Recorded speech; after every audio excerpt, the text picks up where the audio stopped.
one of the Christmases I remember when I was probably 8 years old. Why, we had to go to bed, and it's hard to go to sleep. And I was laying there. I really was looking for this Christmas because there's some. I actually was going to get something I thought I really was wanting. And I was laying there, and it's probably 9, 10.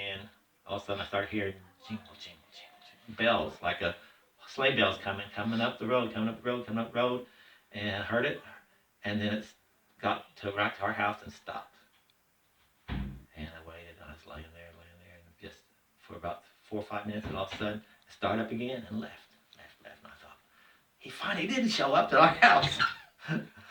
And then uh, later on, when I was a teenager, why we would always go up at Christmas at my grandma's house to eat together and get presents.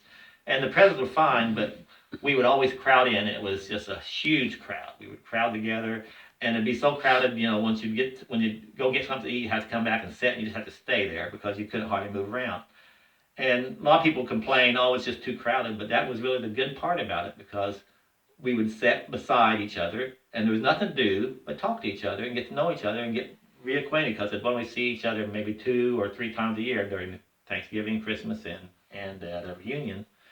But that way we got closer, got to really know our cousins and know what they were about, not just by seeing them. A couple of years later, they finally decided it was just too crowded, and so they would go up to the church basement and have the meal and everything. But it was never the same because as soon as we done eating, everybody start cleaning up, and then they'd leave, and so we never closed. But that was really what I don't remember most of the presents I got, but I remember getting to sit together and to fellowship and get to know them just because we didn't have the room, but that was the point.